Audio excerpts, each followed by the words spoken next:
Hello CMA final and inter students, how are you all. कैसी चल रही है आप लोगों की तैयारी। 10 तारीख आ गई है भैया सर पे। 10-11 तारीख से आप लोगों के पेपर स्टार्ट है। तो आज मैं आप लोगों के लिए कुछ लास्ट मोमेंट टिप्स लेकर आया हूं। अगर आपने ये वीडियो देखी तो शॉर्ट आपके हर पेपर के अंदर 5 से 10 नंबर तक बढ़ेंगे, इंक्रीज होंगे। मतलब एक ग्रुप के अंदर आपके 40 नंबर तक बढ़ सकते हैं। और 40 नंबर की कदर उनसे पूछो जो 39 पे फेल होता है, तो वो बताएगा 40 नंबर की कदर क्या है, एक एक नंबर कितना मायने रखता है। तो ये टिप्स वैसे तो लास्ट मोमेंट टिप्स है, मेरे को पेपर से 2-3 दिन पहले डालना चाहिए था, लेकिन ताकि क्योंकि कुछ बच्चा अभी देख रहा है, बच्चे आजकल पेपरों के चक्कर में सोशल मीडिया कम चलाते हैं, तो कोई अभी देख रहा है, कोई कल देखेगा, कोई परसों देखेगा, तो इसलिए थोड़ा सा पहले डाल दिए। तो इन सारे टिप्स को मद्देनजर रखना, उसके अकॉर्डिंग ही पेपर देने जाना। और ये वीडियो फाइनल के बच्चों के लिए भी है और इंटर के बच्चों के लिए भी है। क्या है टिप्स, वन बाय वन शुरू करते हैं। अच्छा, इन टिप्स के अलावा पहले मैं एक चीज क्लियर कर दूं कि YouTube पे ना हमने ऑलरेडी सीएमए फाइनल का और सीएमए इंटर का बहुत सारा फ्री कंटेंट डाल दिया है, जो कि सीएमए के बच्चों के लिए जून 26 और दिसंबर 26 अटेम्प्ट के लिए रेलेवेंट है। जैसे example marathons, MCQs, case study based questions को सॉल्व करवाना, ये सारी चीजें हम लोगों ने, अमेंडमेंट्स, ये सब हमने ऑलरेडी यूट्यूब पे डाल दी है। अगर ये सारा कंटेंट अभी तक नहीं देखा है ना, तो सारे कंटेंट का लिंक जो फ्री ऑफ कॉस्ट है यूट्यूब पे डाला हुआ, उसका लिंक मैं इस वीडियो के डिस्क्रिप्शन में डाल रहा हूं, उसको देख लेना। ठीक है, स्टार्ट करते हैं। देखो, सबसे पहला टिप ये है कि जब भी आप पेपर देने जाओ तो अटेम्प्ट 100% पेपर पूरा का पूरा अटेम्प्ट करना, 100%, 1 मार्क्स का भी छोड़ना नहीं है। एक चीज मैं क्लियर कर दूं, लॉ का पेपर ऑलवेज लेंथी आता है, भले ही वो फाइनल का हो या इंटर का हो, तो हाथ तेज चलाना है। अच्छा, अटेम्प्ट 100% पेपर का एक टिप बताता हूं, एक चीज बताता हूं, इसका फायदा क्या है। जैसे मैं एग्जांपल लेके बात करता हूं, मान लो तुम्हारे पास लास्ट का आधा घंटा बचा हुआ है और तुम्हारे पास या 20-25 मिनट बचे हैं और तुम्हारे पास 20 नंबर का पेपर रह रहा है। मान लो 5-5 नंबर के 4 क्वेश्चन तुम्हारे रह रहे हैं। अब मान लो उसमें से तुम्हारे को एक आता है और बाकी के 3 नहीं आते, तो बहुत सारे बच्चे पता क्या करते हैं, छोड़ यार 20 मिनट ही बचे हैं, मैं कुछ कर तो पाऊंगा नहीं, तो जो आता है उसी को लिख देता हूं अच्छा सजा कर, बाकी के 3 छोड़ देता हूं, होंगे तो कुछ है नहीं, 85 का अटेम्प्ट कर लेता हूं, बहुत है। अब अगर मान लो वो 5 नंबर का क्वेश्चन जो तुम्हारे को बहुत अच्छा आता था लॉ में, तुम उसको सजा कर भी लिख कर आ जाओगे ना, तो 5 में से 5 तो रेयर चांस होता है वो दे, हमेशा 5 में से 4 के आसपास आएंगे अगर बहुत अच्छा लिखा तो। लेकिन ऑन द अदर हैंड, अगर मान लो तुम उसको थोड़ा कम सजाओ, थोड़ा जल्दी में लिख दो आंसर को, और बाकी के 3 क्वेश्चंस को भी अटेम्प्ट कर दो, जितना उसके बारे में थोड़ा बहुत पता है अपने हिसाब से बना बनूकर लिख कर आ जाओ। और मान लो इसमें से आपको 5 में से 3 दे दिए जो बिल्कुल आता था आपको, लेकिन आपने प्रेजेंट अच्छे से नहीं करा, और बाकी सब में एक नंबर भी मिल गया ना, तो 6 नंबर होते हैं, 3 + 3 6। और यही अगर आप इसको सजाकर लिखते तो आपको 4 मिलते, मतलब 2 नंबर एक्स्ट्रा हो गए। अच्छा, ये तो मैं मिनिमम एक बोल रहा हूं। मान लो तुम्हारा तुक्का सेट बैठ गया और उसमें से कोई आंसर जो बाकी के 3 थे उनमें भी अच्छा हो गया, तो हो सकता है 2-3 नंबर मिल जाए, तो हो सकता है 4-5 नंबर का डिफरेंस और एक्स्ट्रा हो जाए तुम्हारा। ठीक है, तो पहली बात ये कि पेपर कभी भी आता हो या नहीं आता हो, छोड़ कर नहीं आना है, 100% अटेम्प्ट करके आना है।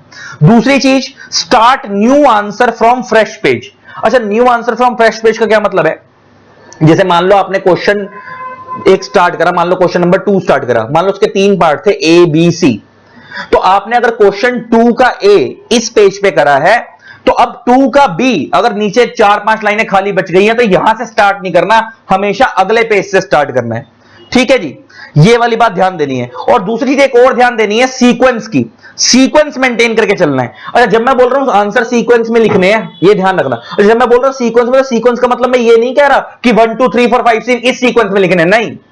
क्वेश्चन आपको जो पहले आता है अच्छा वही लिखो। जैसे मान लो आपको क्वेश्चन 6 पहले आता है, 6 पहले करो, 5 पहले आता है, 5 पहले करो। जो भी क्वेश्चन कर रहे हो उसके इंटरनल पार्ट सीक्वेंस में करो। जैसे मान लो क्वेश्चन 6 है, अब उसके 3 पार्ट है A B C, तो अब ऐसा मत करना कि क्वेश्चन 6 का A इस पेज पे, अगले पेज पे क्वेश्चन 3 है, उसके अगले पेज पे क्वेश्चन 6 का B है, उसके अगले पेज पे क्वेश्चन 2 है, ऐसे ऐसे करके मत करना। अगर क्वेश्चन 6 स्टार्ट कर दिया तो उसका A B C वो एक गो में चलेगा, उसको सीक्वेंस में ही करना है, उसके बाद ही नेक्स्ट क्वेश्चन में मूव करना। लेकिन वैसे आप सीक्वेंस की शफलिंग कर सकते हो, अगर 6 पहले आता है 6 कर लो, 4 पहले आता है 4 कर लो, 3 पहले आता है वो कर लो, सीक्वेंस वो वैसे ऊपर नीचे कर सकते हो, लेकिन जो क्वेश्चन स्टार्ट कर दिया उसके जो इंटरनल पार्ट है वो सीक्वेंस में ही चलेंगे, ये ध्यान देनी है बात। ठीक है जी, फिर next, do not quote wrong sections. अच्छा, बहुत सारे बच्चे क्या करते हैं, लॉ में सेक्शंस याद करते हैं, और मैं बोलता हूं, खुद बोलता हूं कि याद करने भी चाहिए, लेकिन ना अगर पेपर के अंदर हल्का सा भी सेक्शन डाउटफुल है तो रॉन्ग सेक्शन नहीं लिखना, 0 हो जाएगा। जैसे मान लो एक 5 नंबर का क्वेश्चन है, और मान लो उसके अंदर जैसे अपॉइंटमेंट ऑफ डायरेक्टर का क्वेश्चन है और उसमें सेक्शन 152 लगता है डायरेक्टर को अपॉइंट करने के लिए। अब मान लो आपको सेक्शन 152 की जगह 172 याद आ गया और आप 172 लिख कर आ गए, तो वो जीरो हो जाएंगे भले ही आपका कंटेंट ठीक हो। अगर सेक्शन नंबर रॉन्ग है तो आंसर में जीरो मिलेंगे। तो और लेकिन अगर आप सेक्शन नंबर नहीं लिख कर आओगे और एज पर prescribe section of company act लिख कर आ जाओगे और कंटेंट ठीक होगा तो 5 में से 3 या 4 मिल जाएंगे।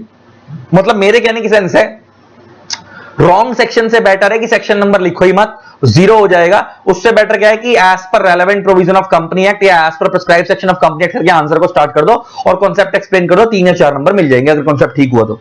Next, take proper sleep. अच्छा, अब जब मैं बोल रहा हूं टेक प्रॉपर स्लीप तो इसका मतलब ये नहीं है कि 10-10 घंटे सो जाओ।